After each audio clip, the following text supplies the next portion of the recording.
Македонија, барем досега, се покажа како мощна и успешна и значајна. Овој текст Емил Крстевски го насловил Европа на европејците, потекнува, датира од јанари 2001.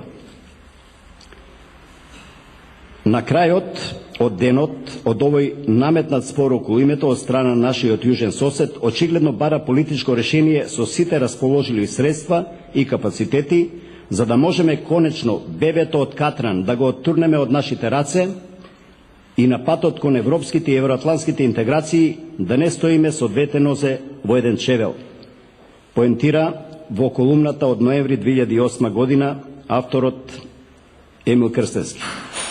Почитувани, во неговата книга забележувам една димензија што, како што реков малку и на почетокот, не сум умел да ја воочам, да ја согледам пред 10 години, а таа е дека настаните секако освен оние кои се предизвикани независно од човековата волја, оние што се предизвикани од природата, причинители на сите други настани, нивни создавачи и режисери се луѓето. И тоа во конкретно време и во дефинирани простори.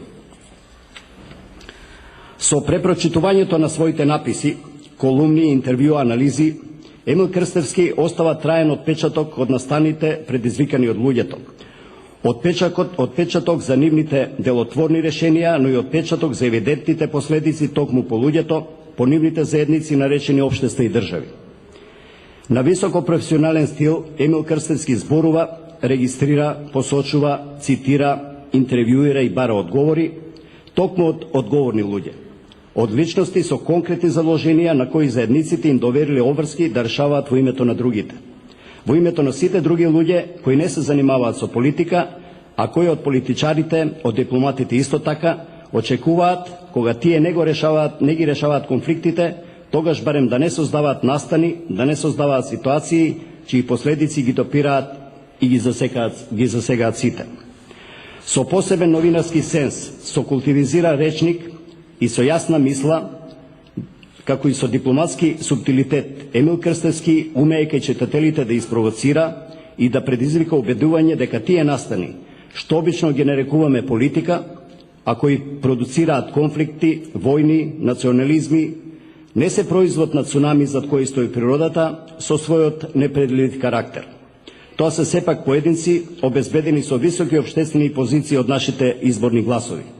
Повеќето од нив ги обликуваат ситуациите и светот и сите нас во него, не како што ние тоа го очекуваме од нив, туку така како што тие мислат дека тоа треба да го прават. Од незнаење и неумење или од собствени побуди за неизберна моќ. Ова го говорам само од причина, дека пораките што Емил Крстевски ги вкоричил во ова дело, се добро штиво, добро четиво, добра лекција за сите нас на било која позиција да сме во општеството, како така наречени обични граѓани, како што политичарите сакаат да не нарекуваат, или токму за нив кои ги водат општествените процеси и создаваат добро или зло за човештвото. Па секоја изјава, одлука, макар политички гест, манифестиран или предизвикан од таквите избраници, секој нивно знаење и незнаење, општествата ги поместуваат нанапред или наназад, луѓето ги прават посреќни или им ги одземаат радостите. Колегата Емил Крстевски со професионална димензија прави прецизна разлика меѓу учесниците во таквите глобални, општествени, социолошки процеси. Во тоа е големината на неговите текстови, на неговите колумни, прашањата во неговите интервјуа. Во своите новинарски текстови, во неговите општествени анализи, Емил Крстевски во конкретни времења отсликува конкретни општествени ситуации преку конкретни политички експоненти. Авторот Емил Крстевски бројни такви ситуации повторно згрижи меѓу кориците на својот втор том.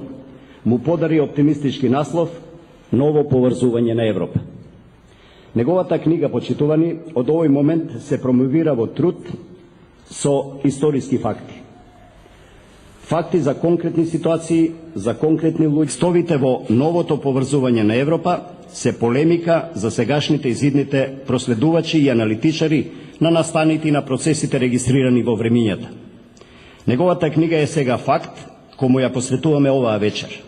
Факт кој што туку го промовираме во траен сведок на времењата што ги перцепира мојот колега новинар, почитуваниот Емил Крстевски. Благодарам.